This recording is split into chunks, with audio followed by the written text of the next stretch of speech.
We are going to be going over the top 5 reasons why I hate the Hawk Deadlock OTF knife.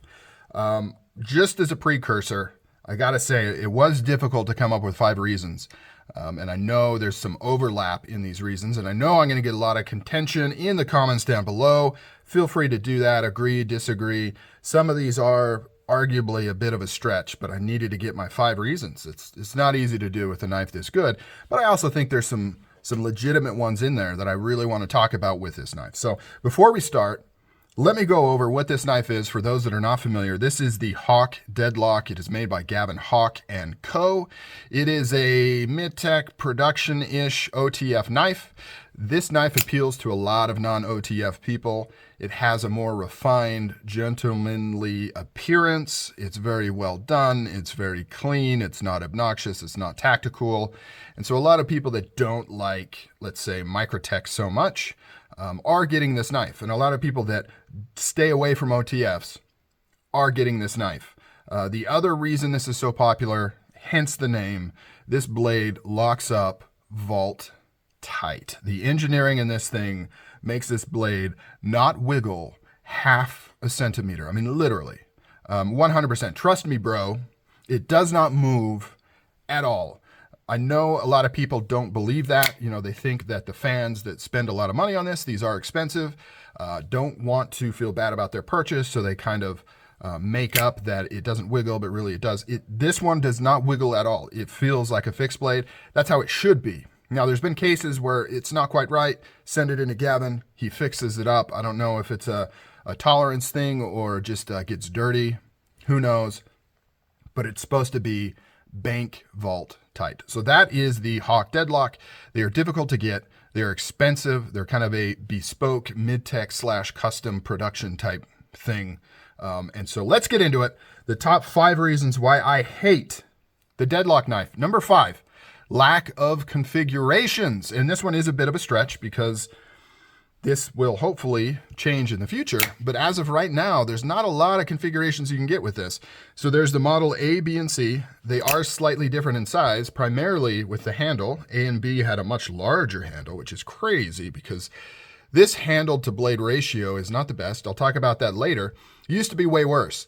I don't consider model A, B, and C as different configurations. I see them as evolution of this knife. So in my mind, this is the only configuration in terms of size, right? If you want a Deadlock, you're getting this size. You can get a model A, you can get a model B. It's going to be a fatter handle. The blade is about the same. That's all there is. Speaking about configurations as well, blade style. They have done a single edge. Very, very rare. Most of them are double-edged dagger ground. Beautiful. Great for piercing, great for light cutting, definitely not a hard user, or really a user at all, which is interesting. Because of the locking mechanism, you'd think this would be ripe to be targeted or to be marketed as a utility-driven knife with a single edge where you could break down boxes. You could do some of these harder tasks because of the extreme lockup of the blade.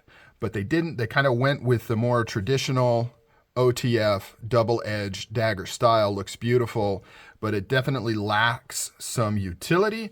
And really, this is the only configuration you're going to get. Like I said, they did do a double edge or a single edge small run, but you're never going to see those. This is what you're going to see. Now, it may have titanium inlays, it may be full tie, but it's basically this exact knife. So that is the number 5 reason why I hate the Hawk Deadlock. Number 4, availability. These are really hard to get. Very hard to get. They're done in very small batches.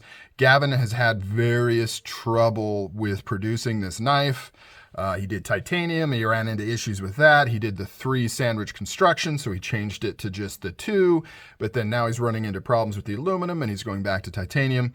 So it has been difficult for him to produce these. It's done on a small scale. Availability is very, very limited. And that is a little frustrating for this particular model because with this model, he really streamlined a lot of things. He went from titanium to aluminum, 70-75, so really good aluminum, but still, it's just aluminum. 2-piece construction. In my mind, this was a step down from kind of the more custom feel of the A and B model into more of a production knife. And despite that, you still can't really get these. They're still very expensive, and apparently he's still having some trouble producing this thing. So this leads right into number 3.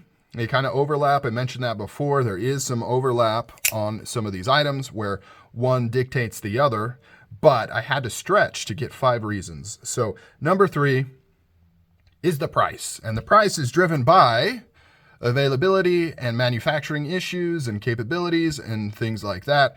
At the end of the day, this is a very expensive knife. I got this for what you would call a good deal. I'm very happy with what I paid for this, but I paid about $300 less than table, which is amazing. I just really lucked out on somebody that was getting rid of this, and maybe they didn't know what they had, or they just didn't want to take advantage, but they sold it for like your normal markdown pre-owned price, when a lot of people are doing the, charge more than the table price for these. So I paid $300 less than table. I'm pretty happy with that. I'm on the fence as to whether I think this is actually worth table price to me. Now, this is going to be different for everybody. Some people really dig the exclusivity and kind of the newness and the hype and things like that. For me, I question whether this, especially the Model C. Now, A and B are different. We got titanium, more handwork, more pieces, but the C is more of a production knife, and I think the price is actually a little high. The table price is a little high. Then you get into the secondary market, and people are charging even more. I've seen configurations similar to this. Now, this is the base model, so keep that in mind. But we're talking G10 instead of carbon fiber going for $1,600. And to me, that is insanity. Still aluminum. $1,600. The price is difficult. It is what it is. And I understand the mechanics there. Highly sought after, hard to get. It's going to drive up the price. But for me, it's too much for me to wrap my head around. The next one. So this is more of a legitimate one. This is the blade to handle ratio. To me, this blade is too small for this handle, both in terms of length and also width.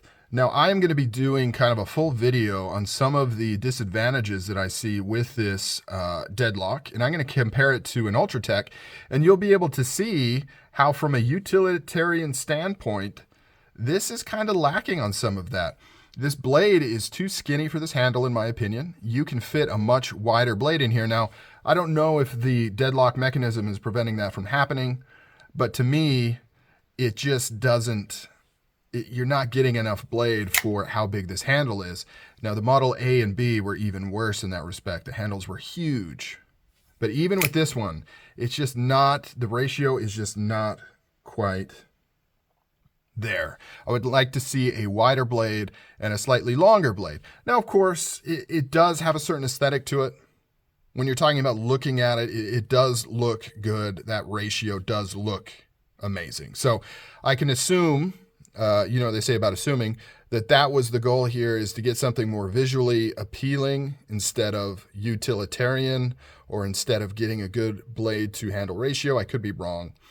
But to me, the blade is just too small for how big the handle is. Now, number 1, and this one actually really fits into the other 2 options that I already mentioned. So this is another kind of rehash, but I just wanted to kind of bring it up again, and that is the lack of blade options and the blade size and the lack of a utilitarian option for the blade. You just really can't use this style of blade for a ton, and especially since this is geared less towards kind of the defensive crowd, using it as a weapon kind of piercing thing. This is geared more towards your average EDC type carry a knife to use kind of thing. I do find it odd that the blade choice that they chose is the least practical for everyday usage. Now, you can cut open boxes, you can cut some string. That's about it. Very little slicing power with this style of blade. And like I said, on a Microtech, it's a little bit different, right? The Microtech is kind of saying, hey, this could potentially be a backup weapon for you in a defensive type situation. And that's the crowd it's appealing toward. It's kind of that tactical, potentially use it as a weapon, but also use it for some light cutting. This really doesn't try to do that, I don't think. That's not what I'm picking up from Gavin and crew and what they're going for here. So the fact that they went with this blade shape is a little bit odd, and I now realize that I spoke too much about this in the other options. I forgot what my number one was until I read it again. So this video is weird because my number one reason why I hate this knife, I actually covered in the 2 previous points. But this goes back to the fact that these are all pretty stretches, right? At the end of the day, this is a beautiful knife, elegantly crafted. I absolutely love it. I think it's amazing for the knife community. Want to see this mechanism in other knives. I want to see production increase. I want to see the price go down on these, whether that's table price or secondary. You know, if we can get more of these knives made quicker so that when people go to sell them, it follows the usual a little bit less than table price on the asking, I think that would be great. There's a lot that goes into these knives, and when you compare these to like the Microtech signature line, what I paid for this knife falls perfectly in line with that. Maybe a little high on the table price, but secondary price I paid for this falls in line with kind of that series. And I think this is a better made knife, and it has a lot of the similar kind of accents to it. So please take my top 5 list with a grain of salt. I had to stretch for those. There are some things that I think are not the best on this, but it is what it is. I had to come up with 5, or I wanted to come up with 5.